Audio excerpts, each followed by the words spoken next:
Shadow Minister for Home Affairs, Karen Andrews. Karen, thanks for your time this morning. So, as we know, it was a wipeout in WA in the election. You've got your shadow cabinet there in Perth. So what do you want to achieve?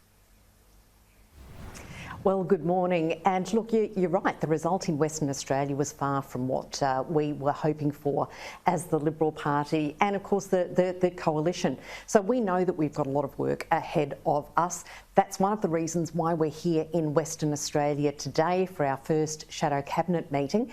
We will be spending the time this morning undoubtedly looking at what the major issues are that are facing Australia. And, of course, after the meeting, all of the shadow ministers, cabinet ministers will be out there speaking to people in the community, major stakeholders here, and listening to what they have to say. One of the key issues, though, at the moment, well, not so much on the West Coast where you are, as a matter of fact, when it comes to energy. It's definitely a different story. On the East Coast, though, energy, electricity prices. Absolutely. It is very concerning, without a doubt. And I think what this is going to do is remind people of the promise that Anthony Albanese made when he went to the election, which is that things are going to be better under an Albanese government. Now, that is clearly not true. Because things are deteriorating at a rapid rate of knots. And quite frankly, the Labor government has had 9 years in opposition to prepare for the day that it would be in government. So there's no excuse for it not to have gone through various scenarios. And quite frankly, some of the international circumstances that have led towards the situation that we have now, we were talking about as a coalition government all year. Now, Mr Albanese sat in Parliament. His ministry sat in Parliament as well during question time. They cannot have been immune to the situation that Australia was facing. So quite frankly, it is frightening that at this point in time they have no plan to deal with the energy crisis. But this was all starting to happen under your government, though, and didn't you have 9 years in government to try and prepare for it? But Mr Albanese took to the election that things were going to be better under an Albanese government. So the expectation of the Australian people is that they would have had a plan as to how they were going to manage this country. And within 3 weeks or so of the election, they have been found wanting.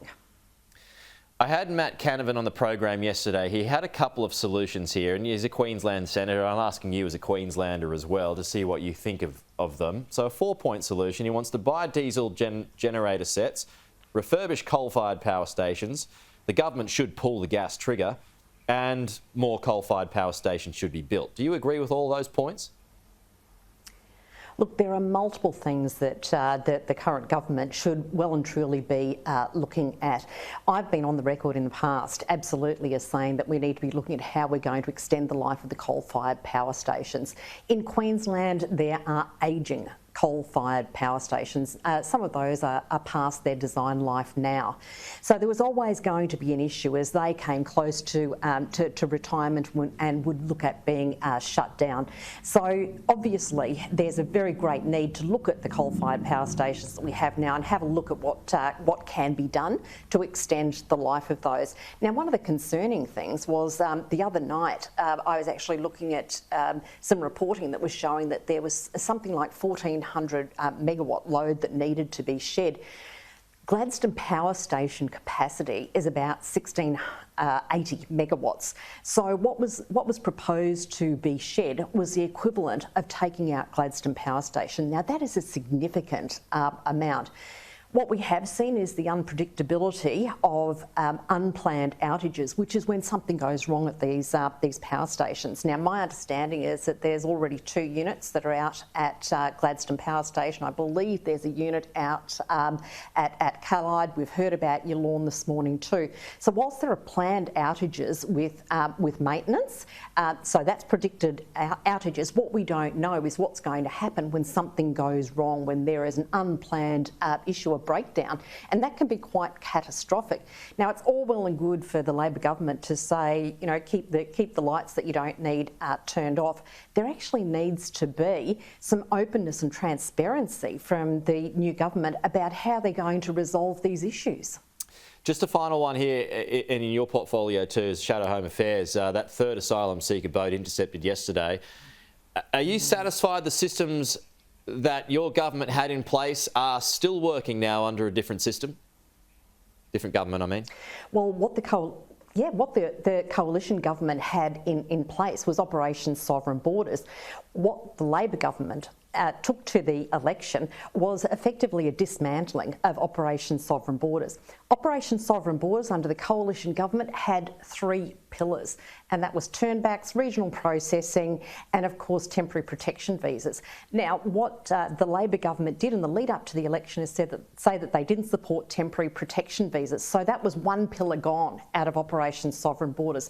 That was a massive signal to the people smugglers that under a Labor government, Australia would be open. But the boat has still been turned back. There may well be more, but Anthony Albanese, he's said time and time again that they will continue to be turned back. You satisfied with that? Of course they need to keep turning those boats back, and that was the first pillar of Operation Sovereign Borders. So yes, that's good, and whilst they can turn the boats back, that's great, and they should absolutely continue to do that. But the reporting is that some boats were turned back by the Sri Lankan Navy or stopped from leaving, so that was the first issue that needed to be dealt with. That's good. Not all of those boats clearly were stopped because 3 have come towards Australia. So what's going to happen when there's an increase in the number of boats that are coming through? What is the deterrent for the people smugglers?